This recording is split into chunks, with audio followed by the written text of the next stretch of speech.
අප ගෞරවයෙන් ආරාධනා කර සිටිනවා ශ්‍රී ලංකා නැනෝ තාක්ෂණ ආයතනයේ ප්‍රධාන විධායක නිලධාරී ජනාධිපතිගේ විද්‍යාත්මක කටයුතු පිළිබඳ උපදේශක ජාතික විද්‍යා හා තාක්ෂණ කමිෂන් සභාවේ ජාතික විද්‍යා පදනමේ සහ ශ්‍රී ලංකා නැනෝ තාක්ෂණ ආයතනයේ සමාජික එක්සත් ජනපදයේ ෆයිසර් සහ ඔම්ගන් යන ආයතනවල ජ්‍යෙෂ්ඨ විද්‍යාඥ कैलिफोर्निया राज्य विश्वविद्यालय सह हार्वर्ड विश्वविद्यालयन उपाधिधारी तुषार पेरेरा महतात. My responsibility today is to introduce the keynote speaker, but before I introduce him, I actually got permission from the chairman to say a couple of words before I introduce him. Madam Ambassador, Chairman of NASDAQ, all the senior professors, scientists, officials from the education department, and invitees. This is my first BICOST.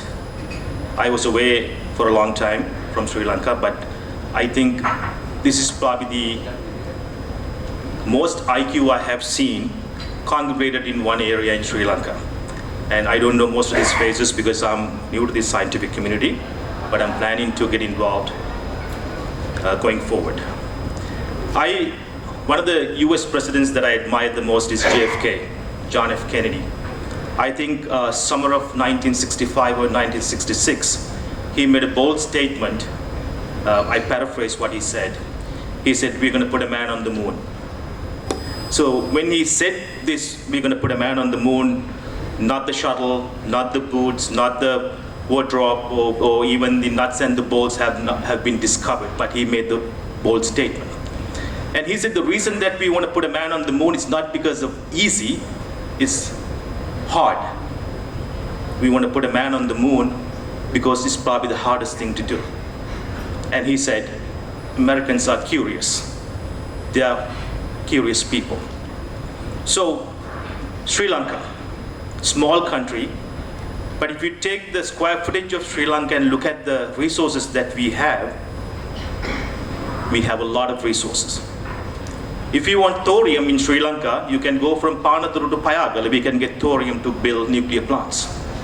If you want to separate titanium dioxide or from ilmenite in Pulmude, we can do that.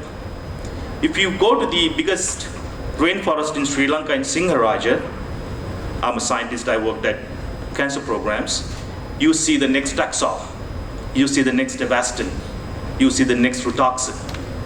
So what we have all of this stuff, but I think we are taking the easy route.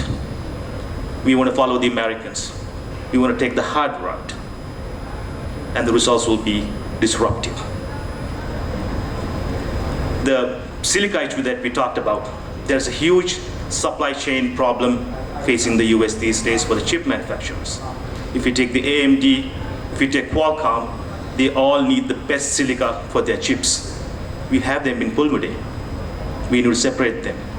So, getting all of us together, all the scientists in this room, with the help of the government, I think we can achieve all of that. So I'm giving a piece of hope.